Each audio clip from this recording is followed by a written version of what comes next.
ठीक है।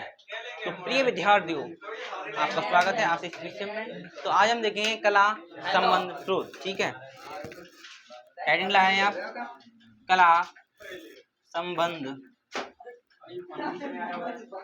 ठीक है, ठीक है, कला, ठीक है, कला संबंध।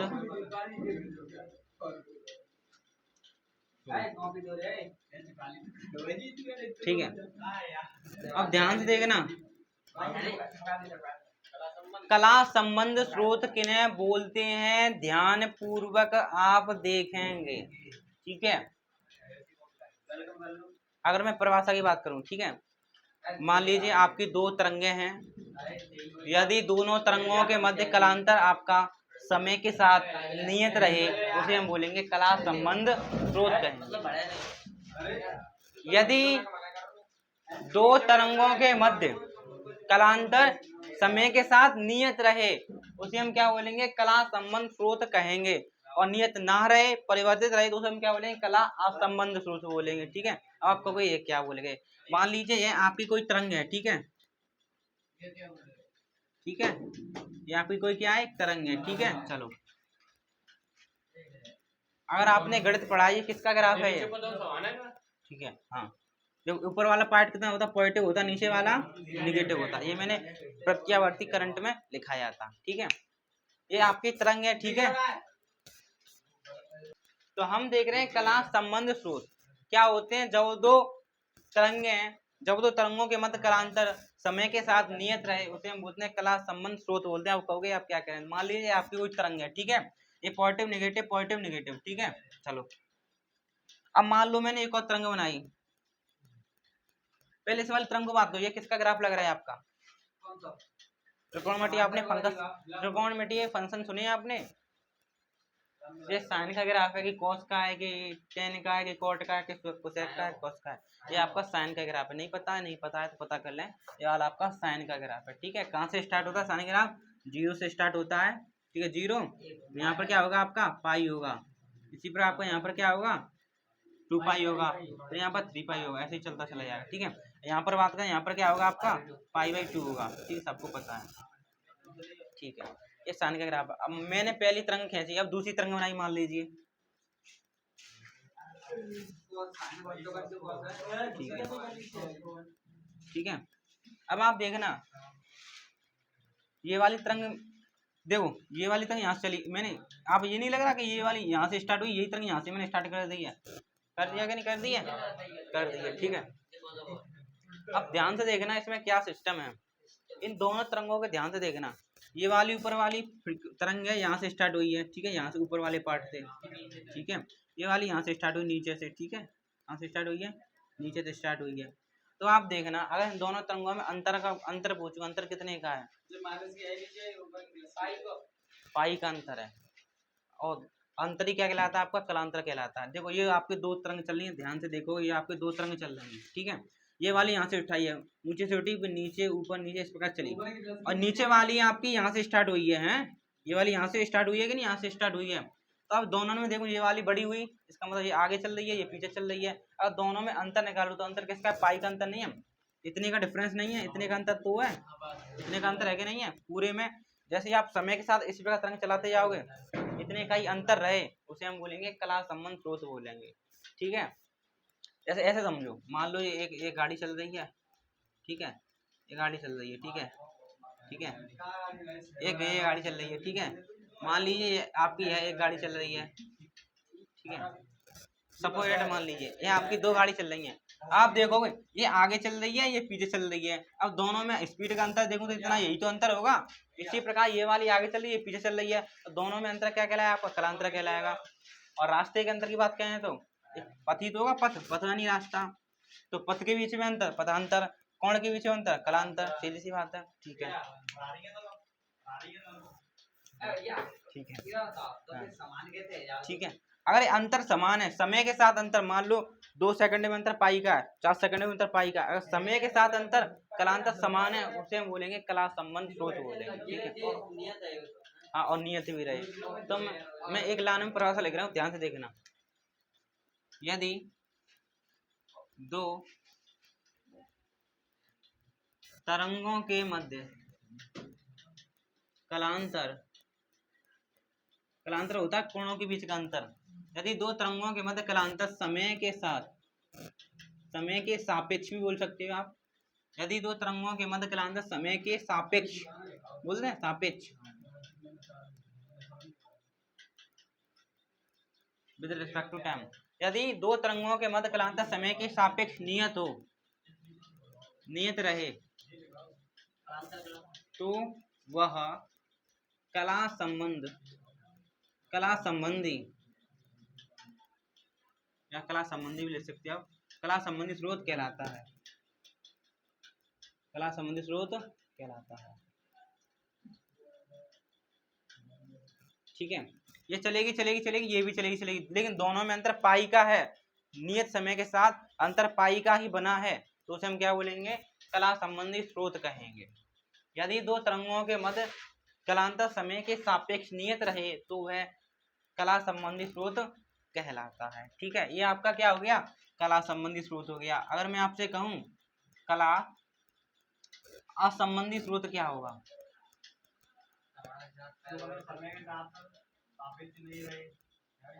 ठीक है, कला असंबंधी स्रोत क्या होगा, उसमें क्या होगा, हो जाएगा जो आपका कलांतर है समय के सापेक्ष, समय के साथ, ये तो कांस्टेंट है, नियत है एकदम, उसमें परिवर्तन होगा, चेंज होगा, बदलाव होगा, उसे हम बोलेंगे कला असंबंधी स्रोत। ठीक है, मान लो इन दोनों में अंतर पाई का चल रहा है, अब मैं जो ग्राफ खींचूंगा उसमें कहीं पर पाई का आएगा, कहीं 2 पाई का, कहीं पर उतने का आएगा, 3 पाई बाई 2 का, ऐसा अंतर आएगा।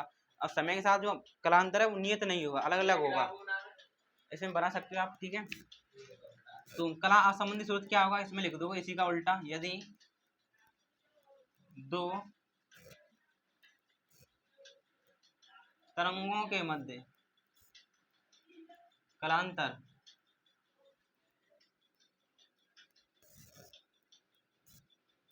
ठीक है, यदि दो तरंगों के मध्य कलांतर समय के सापेक्ष, समय के साथ ही बोल सकते हैं आप, समय के सापेक्ष परिवर्तित हो, परिवर्तित हो, तो उसे कला असंबंधी स्रोत कहते हैं। कला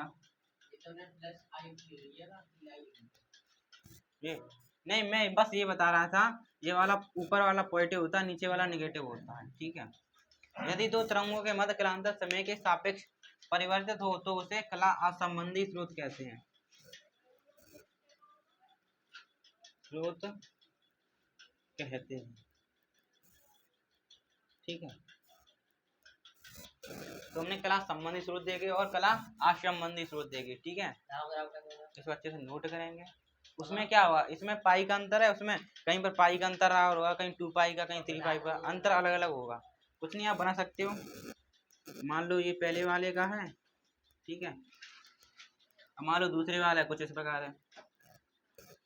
ठीक है, देख लो, उसमें कला असंबंधित होता है, इसमें अंतर बहुत है, देखोगे आप, इसमें अलग अलग है, देखो अगर आप इसको मिलाकर देखोगे। ठीक है, ये देखो कहाँ पर मिल रहा है, ये देखो कहाँ पर मिल रहा है, ये देखो कहाँ पर मिल रहा है, इस प्रकार परिवर्तित हो तो उसे कला असंबंधी स्रोत कहते हैं। ठीक है,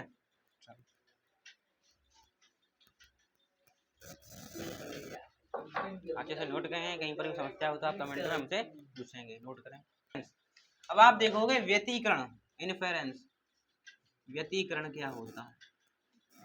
ठीक है, व्यतिकरण, अब ध्यान से देखना, पहले समझेंगे। ठीक है, व्यतिकरण होता क्या है। ठीक है, व्यतिकरण, मान लीजिए सपोज डैट ये आपकी कोई तरंग है, ये चली चली ये चली, ठीक है, तो आपको पता है ये पॉजिटिव ये निगेटिव, मान लो। ठीक है, तो एक और तरंग ले ली, मान लीजिए मैंने, ये चली ये चली, ठीक है, ये प्लस ये माइनस, जब ऊपर वाले को बोलते हैं प्लस, नीचे वाले को बोलते हैं माइनस, सीधी सी बात। हाँ बस, अब ध्यान से देखे ना, आपने अगर आपने तरंग के बारे में थोड़ा पढ़ा होगा, ठीक है, अगर यहाँ से यहाँ तक हम लंब खींचे, इसको हम क्या बोलते हैं, इस अधिकतम दूरी की ये देखो तरंग इतनी अधिकतम ऊंचाई तक गई है। और इस बिंदु को, इस चोटी को यहाँ तक मिला दूं, इस दूरी को क्या बोलते हैं हम? आयाम। क्या बोलते हैं? आयाम। क्या बोलते हैं? आयाम। क्या बोलते हैं? आयाम बोलते हैं। ठीक है, इसको भी क्या बोलेंगे? अधिकतम ऊंचाई तक, अधिकतम विस्थापन क्या बोलेंगे? आयाम बोलेंगे। क्या बोलेंगे? आयाम। ठीक है, क्या होगा? ये भी आयाम होगा। ठीक है, ये भी आयाम होगा। ठीक है, तो ये आपके क्या होंगे? आयाम होंगे। ठीक है, मान लीजिए इस तरंग का आयाम कितना है? A1। कितना है? कितना है? A1। इस वाली तरंग का आयाम कितना है? A2। ठीक है, ठीक है, कुछ आयाम कुछ नहीं, यहाँ से लेके यहाँ तक की अधिकतम हाइट को ही तो क्या बोलोगे? आयाम बोलोगे। ठीक है, मान लो पहली तरंग का आयाम कितना? A1 है, दूसरी का कितना है? A2 है। एम्पलीट्यूड बोलते हैं इंग्लिश में। ठीक है, ये दोनों तरंगे हैं। तो अध्यारोपण सिद्धांत क्या कहता है? जब दो या दो से अधिक तरंगें किसी बिंदु पर जाकर मिलती हैं तो वहां पर क्या होता है? उस बिंदु पर जो कण उपस्थित होता है उसका विस्थापन दोनों तरंगों के विस्थापन के सदिश योग के बराबर होता है। ठीक है, ठीक है, अब ये दोनों तरंगें हैं आपकी। ठीक है, अब ये किसी बिंदु पर आकर मिलेंगी। अब ये किसी बिंदु पर आकर मिलेंगी। ठीक है, अब ये दोनों आपस में मिलाओ तो कितनी बड़ी तरंग मिलेगी? हाँ, अब इनका अध्यारोपण होगा तो इन दोनों तरंगों को मिलाओ, प्लस वाले प्लस वाला मिलेगा, माइनस वाले माइनस मिलेगा, तो मान लो मिलके क्या बना? ये बड़ी बन गई। ठीक है, मिलकर ये बड़ी बन गई। तो इसका मैं अब आयाम देखूं कितना होगा? कितना होगा बताओ? A1 प्लस A2 नहीं होगा? यही तो होगा, क्योंकि दोनों तरंग आपस में मिल गई हैं। ठीक है, तो इसको हम क्या बोलेंगे? परिणामी तरंग। क्या बोलेंगे? परिणामी तरंग। परिणामी तरंग। ठीक है, ठीक है, तो इन दोनों को मिलाने से आपको परिणामी तरंग मिली। ठीक है, अगर मैं इसकी इसमें प्रकाश की तीव्रता देखूं, ठीक है, इसमें क्या देखूं? इंटेंसिटी। क्या देखूंगा? प्रकाश की तीव्रता देखूं। क्या देखूं? प्रकाश की तीव्रता। इसमें अधिक है कि कम है? अधिक है। देखो कम कम थी, अब अधिक हो गई। तो प्रकाश की तीव्रता इसमें कितनी है? अधिकतम है, अधिकतम है। ठीक है, अब मान लो मैंने एक और कंडीशन ली। ठीक है,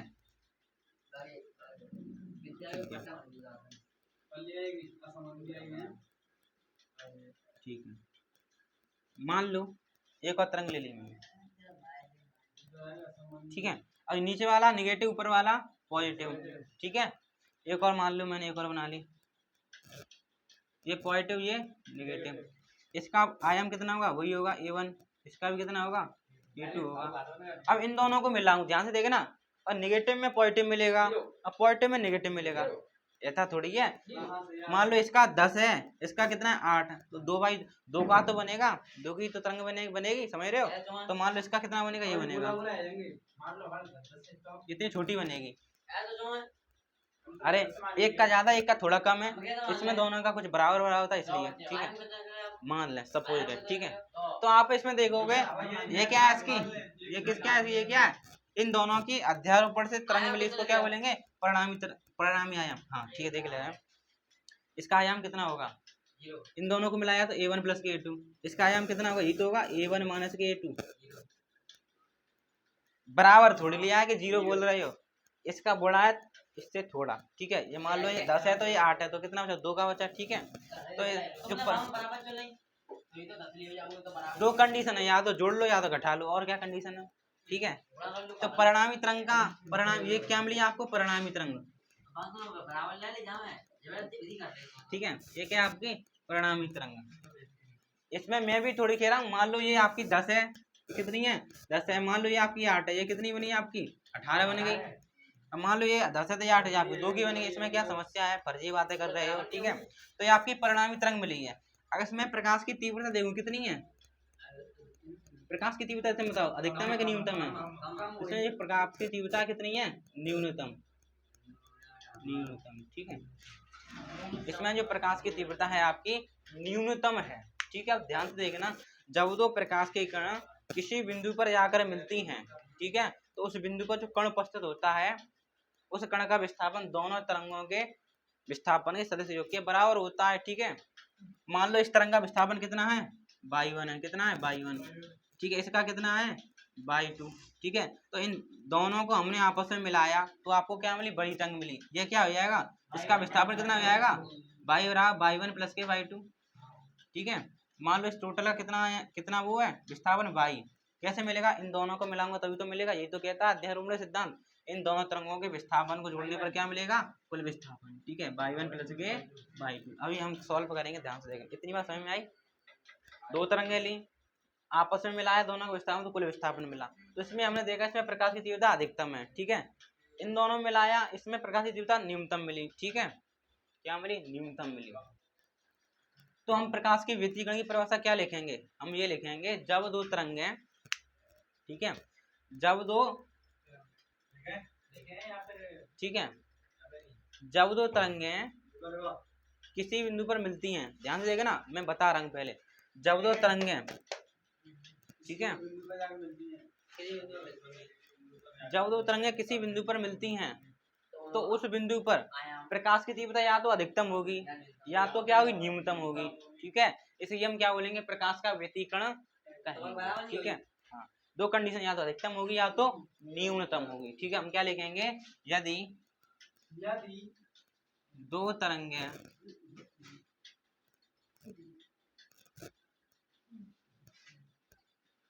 दो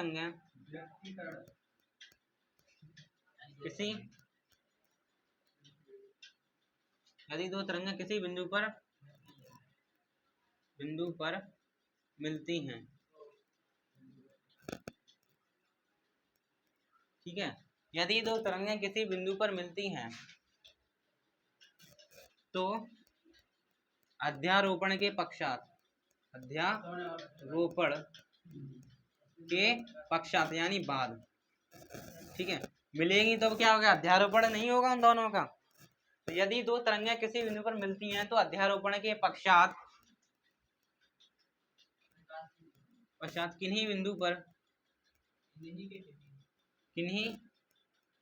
पर प्रकाश की तीव्रता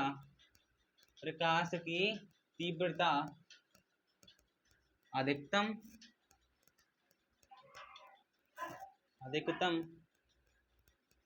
व किन्हीं बिंदु पर, इसी में दोनों एडजस्ट कर लो। ठीक है, अध्यारोपण के पश्चात किन्हीं बिंदुओं पर प्रकाश की तीव्रता अधिकतम व, और किन्हीं बिंदुओं पर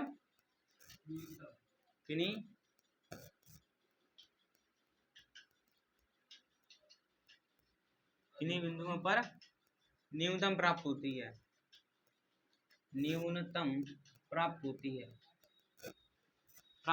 है। ठीक है, जैसे व्यतिकरण कहते हैं, क्या बोलते हैं, व्यतिकरण कहते हैं। ठीक है, इसे क्या बोलते हैं, व्यतिकरण कहते हैं। यदि दो तरंगें किसी बिंदु पर मिलती हैं तो अध्यारोपण के पश्चात किन्हीं दो बिंदुओं में प्रकाश की तीव्रता अधिकतम होगी या किन्हीं दो बिंदुओं में प्रकाश की तीव्रता क्या होगी, न्यूनतम होगी। ठीक है, तो उसे हम क्या बोले, व्यतिकरण। और ध्यान से देखना, अब किन्हीं दो बिंदुओं पर प्रकाश की तीव्रता जो परिणामी तरंग है उसकी प्रकाश की तीव्रता अधिकतम है, तो उसको हम बोलेंगे क्या, संपोषी व्यतिकरण। क्या बोलेंगे, संपोषी व्यतिकरण। ये व्यतिकरण के प्रकार हैं। ठीक है, संपोषी व्यतिकरण। ठीक है, यदि दो तरंगें किसी बिंदु पर मिलती हैं अध्यारोपण के पश्चात जो प्रकाश की तीव्रता कितनी है, न्यूनतम है। क्या है, न्यूनतम। उसे हम क्या बोलेंगे, विनाशी व्यतिकरण। क्या बोलेंगे, विनाशी व्यतिकरण। ठीक है, तो इस बात को अच्छे से नोट करेंगे, कहीं पर भी समस्या हो तो पूछेंगे, शर्मने की कोई बात भी नहीं है, नोट करें। ठीक है, तो आप देखोगे संपोषी व्यतिकरण।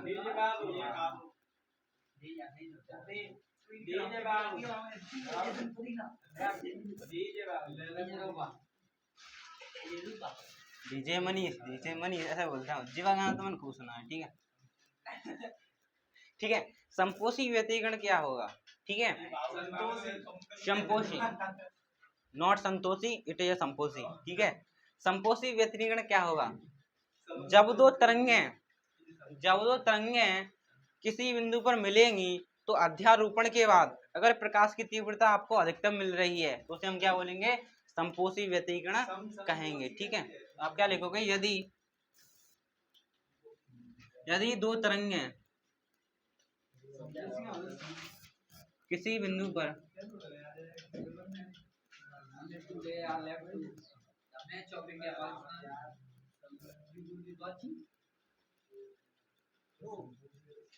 ठीक है। यदि दो तरंगें किसी बिंदु पर मिलती हैं तो अध्यारोपण के पश्चात यानी बाद, अध्यारोपण के पश्चात प्रकाश की तीव्रता, प्रकाश की तीव्रता अधिकतम हो तो उसे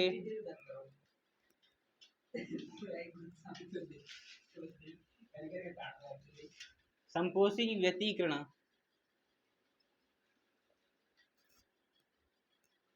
कहते हैं।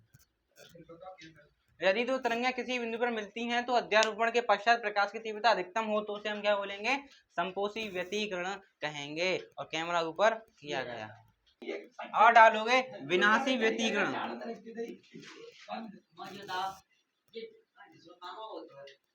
ओहो, इसको लिखो पहले, व्यतिकरण। ठीक है। अब विनाशी व्यतिकरण क्या होगा? यदि दो तरंगें किसी बिंदु पर मिलती हैं तो अध्यारोपण के पश्चात प्रकाश की तीव्रता क्या हो? अगर न्यूनतम हो उसे हम क्या बोलेंगे? विनाशी व्यतिकरण कहेंगे। ठीक है। तो आप तो इसको स्वयं लिख लोगे, ऊपर वाले में अधिकतम की जगह क्या लगा लोगे आप? न्यूनतम। क्या लगा लोगे? न्यूनतम। और ठीक है। और संपोषी के कौन है आपका? विनाशी। ठीक है। यही आपकी क्या बन जाएगी? विनाशी व्यतिकरण। ठीक है, नोट करेगा। इतनी बात तो आप समझ सकते हो। 12th के विद्यार्थी हो, चेंज करें परिभाषा। तो आपसे पेपर में पूछेगा व्यतिकरण किसे कहते हैं, इसकी शर्तें लिखो। व्यतिकरण की शर्तें लिखो। ठीक है। तो आप देखें व्यतिकरण की शर्तें।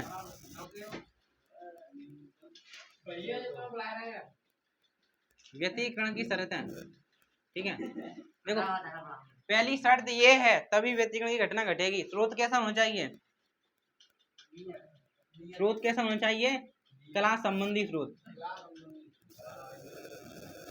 स्रोत कैसा होना चाहिए? कला संबंधी स्रोत होना चाहिए। कला संबंधी स्रोत। ठीक है। माध्यम कैसा होना चाहिए? माध्यम समान होना चाहिए। ठीक है। और उसकी हम बात करें, कलांतर कैसा होना चाहिए? आपका जो कलांतर है वो है नियत होना चाहिए। ठीक है। और दिशा की हम बात करें, दिशा डायरेक्शन वो भी क्या होना चाहिए? डायरेक्शन दिशा समान होनी चाहिए। ठीक है। चलो, ये क्या है? ये व्यतिकरण की शर्तें हैं आपकी। पेपर में पूछा गया है निम्नलिखित में से व्यतिकरण की शर्तों को फॉलो करता है। देखो ऑप्शन सुना है हमारा। ठीक है। तो यह पेपर में आया है। ठीक है। ये रहा, सन 2020 में पूछा गया है। दो स्रोत कला संबंध होते हैं, यानी जो आपके दो स्रोत हैं कला संबंध है। ठीक है। तो जिनसे जो तरंग उत्पन्न होगी उनका क्या होगा? एक समान तरंग दर होगी, एक समान वेग होगा, एक समान आवृत्ति होगी, एक नियत कलांतर होगा। नियत कलांतर होगा। ठीक है। अगर कला संबंधी स्रोत है तो सीधी सी बात है उसका कलांतर नियत होगा।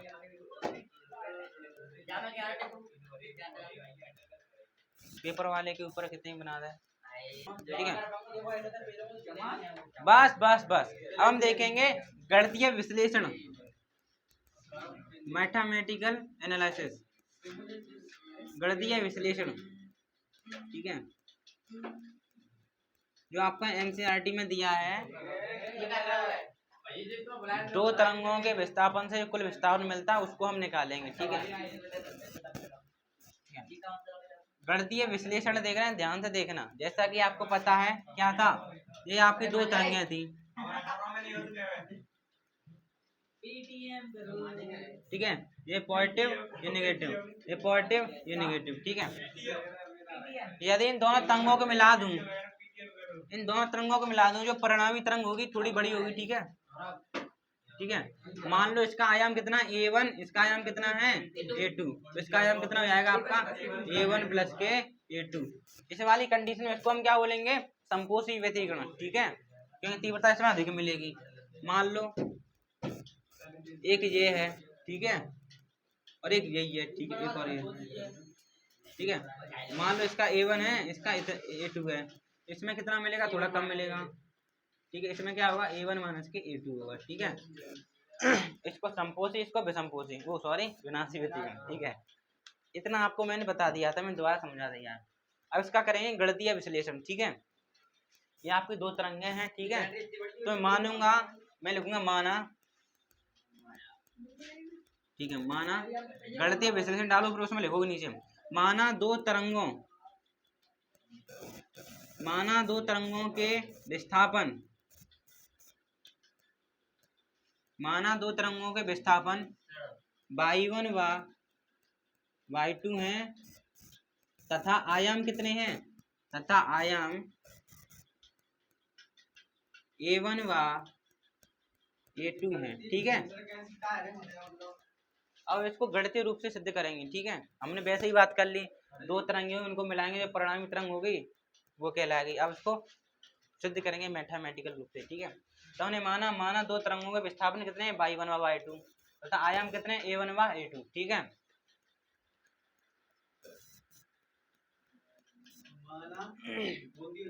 माना दो तरंगों के विस्थापन y1 व y2 तथा आयाम a1 व a2 है, ठीक है। ये दो तरंगे, ये दो तरंगे, एक ये दोनों के आयाम कितने हैं, a1 a2, और विस्थापन कितना है इसका, मान लो इसका विस्थापन कितना है y1, इसका विस्थापन कितना है y2, ठीक है। अब इन दोनों को मिलाऊंगा तो ये वाली तरंग बनेगी, इसका विस्थापन क्या होगा y1 प्लस के y2, यही तो होगा, ठीक है, y बराबर, ठीक है। ये इसका ही हमें सिद्ध करना है, ठीक है। आप ध्यान से देखना क्या हो। तो हमने मान लिया दो तरंगे हैं, आयाम a1 a2, विस्थापन y1 y2, ठीक है। इतना है पता चल गया, ठीक है। आप ध्यान से देखना, ये थोड़ी इसमें थोड़ा 11 का कॉन्सेप्ट आया, किसका, 11 का, ठीक है। 11 में आपकी कक्षा 11 में इस वाली तरंग की इक्वेशन बताएगी, ठीक है। इस वाली तरंग का मैं विस्थापन लिखूं, अगर मैं इस वाली तरंग का विस्थापन लिखूं है तो y1 बराबर क्या हो जाएगा, ध्यान से देखना। इस वाली तरंग का विस्थापन लिख रहा हूँ, ध्यान से देखना क्या होता है। इस वाली तरंग का विस्थापन होगा इसका आयाम, किसका आयाम, इसका आयाम, ठीक है। और ये ग्राफ किसका, साइन थीटा का नहीं है, साइन का है, ठीक है। तो a1 साइन थीटा की जगह होगा आपका क्या, ओमेगा टी, क्या होगा, ओमेगा टी। तो पहले वाली तरंग का विस्थापन है y1 बराबर a1 साइन ओमेगा टी, ठीक है। हाँ, इसको बोलेंगे हम क्या, इसको हम बोलेंगे क्या, कलाकोण, क्या है आपका ये कलाकोण, ठीक है। तो ये पहली तरंग की इक्वेशन है,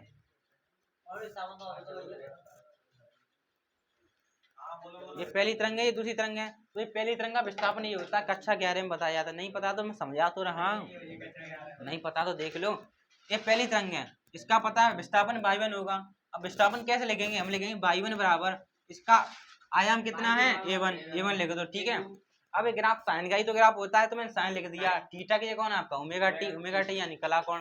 तो पहले वाली तरंग की इक्वेशन हो गई y1 बराबर, हाँ, उसको बोलते हैं ओमेगा टी, इसको बोलेंगे W को ओमेगा, इसको टी, ठीक है। तो y1 बराबर a1 साइन ओमेगा टी, ठीक है। अब दूसरी, अब इस वाली तरंग की इक्वेशन लिखेंगे, क्या होगी, y2 बराबर a2 sign omega T plus के फाई, क्या, y2 बराबर a2 sign omega T plus के फाई, ठीक है। अब फाई क्या है, फाई आपका क्या है, कलांतर, क्या है, कलांतर, क्या है, कलांतर। मैंने आपको बताया अगर दो तरंगे हैं उनके मध्य कलांतर भी तो होना चाहिए। इन दोनों का अंतर ले लो, कलांतर कितना निकलेगा, फाई निकल कर आएगा। इस वाले कोण में से इस वाले कोण को हटाओ, WT से WT का फाई बचेगा, फाई आपका क्या है, कलांतर है,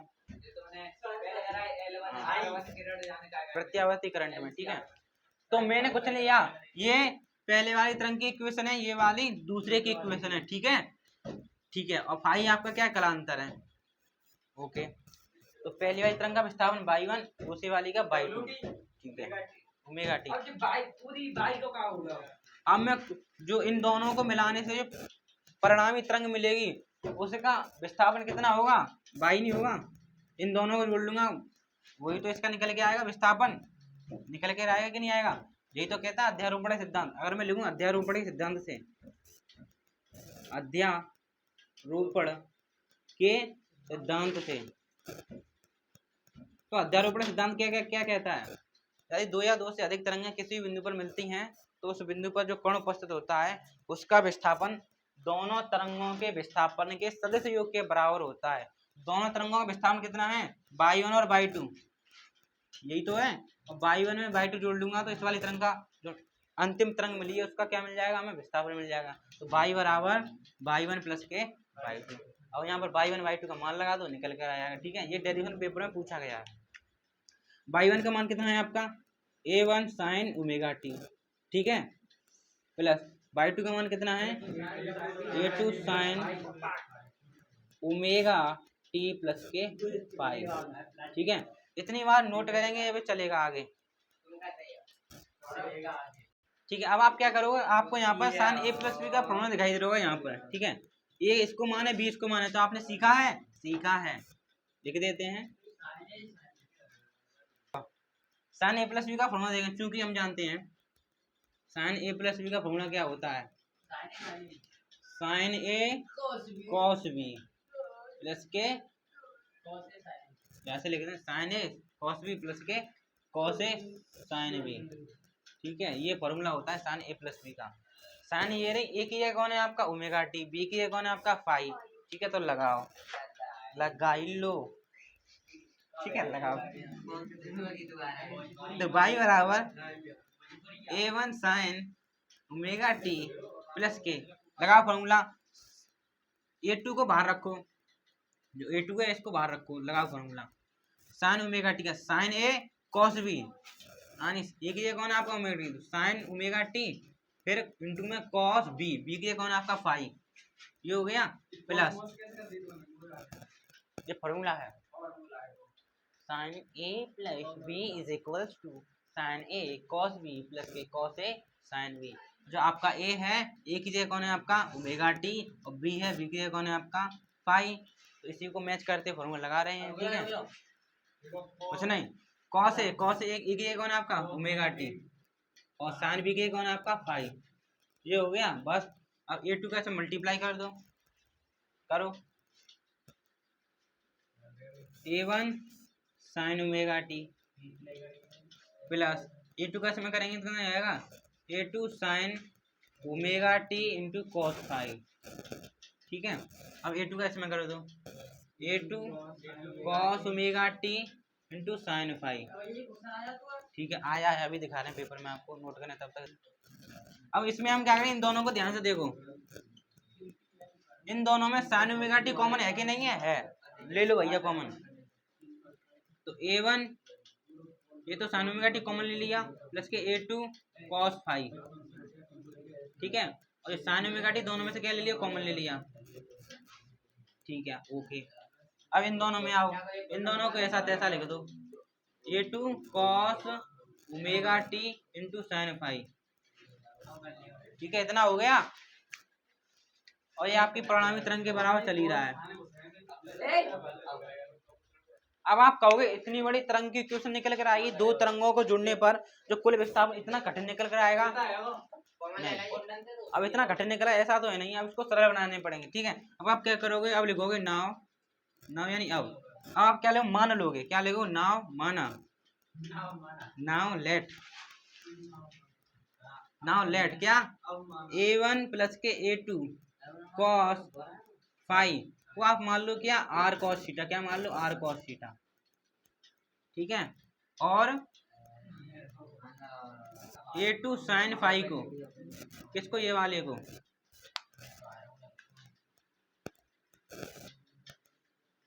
इस वाले को क्या मान लो आप, a2 sin फाई क्या मान लो, r sin थीटा, क्या लगा लो, r sin थीटा लगा दो इसमें। तो y बराबर इसकी जगह कौन आ गया आपका, r cos थीटा। ठीक है, प्लस इस वाले की क्यों आ गया आपका r sin थीटा,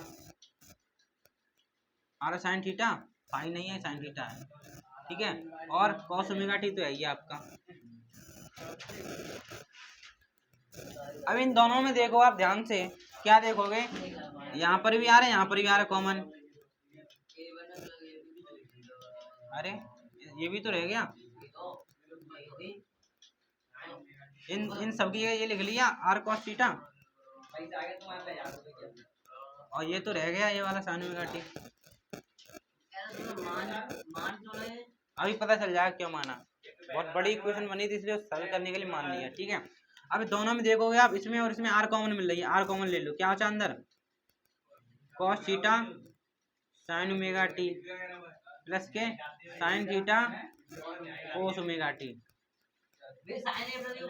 अब बताओ ये किसका फॉर्मूला बन गया, साइन ए प्लस बी का फॉर्मूला। इसलिए देखो sine A cos B, cos A sine B, ये किसका बन गया, साइन ए प्लस बी का फॉर्मूला बन गया। तो इसको मैं क्या लिख लूंगा, इसको लिख लूंगा साइन ए की जगह कौन है आपका ओमेगा टी और बी की जगह कौन है आपका थीटा। तो ये आपका बन गया, लो कितनी छोटी इक्वेशन रह गई आपकी। ये क्या है आपकी परिणामी तरंग का विस्थापन, पेपर में आया है परिणामी तरंग का विस्थापन।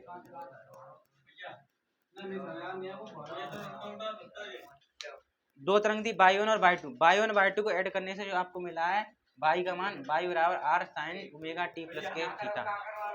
इसको नोट करेंगे तब तक। तो here we can see that, इसकी हम तुलना पहली वाली तरंग से करें तो आगे क्या होता है, आयाम होता है। तो जो आपकी परिणामी तरंग का विस्थापन निकल कर आया है y, इसके बराबर होगा, और आगे क्या होगा, परिणामी तरंग का आपका आयाम होगा। ठीक है, अब इसकी गणना करेंगे आयाम की हम।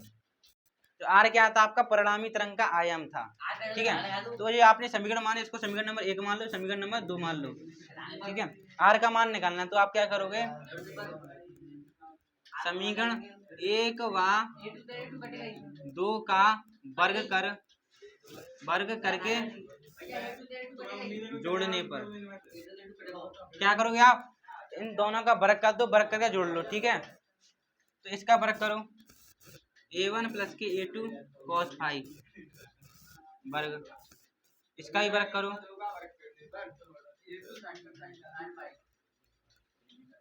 ठीक है, लेफ्ट वाली साइड, राइट वाली साइड। ठीक है, और कॉस थीटा का वर्ग प्लस के आर साइन थीटा का वर्ग। ठीक है, तो ए प्लस बी का होल स्क्वायर सबको पता है, ए रा बी ए रा। ठीक है, तो ए स्क्वायर यानी a1 का स्क्वायर, ये समीकरण इन दोनों का क्या कर दो, वर्ग कर दो और जोड़ लो आपस में। यही तो किया मैंने, इसका वर्ग किया, इसका वर्ग किया, वर्ग करके जोड़ लिया, इसका वर्ग किया, इसका वर्ग किया, वर्ग करके जोड़ लिया। ठीक है, अब ए प्लस बी को इसका सबको पता है, ये ए है आपका, ये बी है, तो लगाओ A square plus B square plus के 2ab, ए स्क्वायर यानी a1 का स्क्वायर, फिर प्लस का बी स्क्वायर करो, इसका स्क्वायर a2 का स्क्वायर कॉस फाइव का स्क्वायर। ठीक है, प्लस 2ab, 2 ए की जगह कौन है आपका a1, बी की जगह कौन है आपका a2 कॉस फाइव। ठीक है, ये समझ में आया। चलो इस वाले का अलग अलग होगा, बी की जगह कौन सा, हाँ अलग अलग होगा, अलग अलग होगा। इस पर देख लो, इस पर देख लो, अब इसका वर्ग करोगे तो ये वर्ग इस पर भी आएगा, इस पर भी आएगा, इसकी इससे देख लो ना कितना हो जाएगा आपका। ये यहाँ पर क्या था आपका a2 था, a2 square sine square omega sorry five. अब इधर आओ, इसका कितना हो जाएगा r square cos square theta, इधर कितना हो जाएगा r square sine square theta. आप क्या लिखोगे, ठीक है, इस वाले के साथ लिख लो a1 स्क्वायर प्लस के 2a1 a2 कॉस फाइव। अब इन दोनों को ध्यान से देखना, इन दोनों में a2 कॉमन नहीं है, ले लो, तो a2 स्क्वायर हमने कॉमन ले, तो अंदर क्या बचा आपका कॉस स्क्वायर थीटा प्लस के साइन स्क्वायर थीटा। ठीक है, वो थीटा है,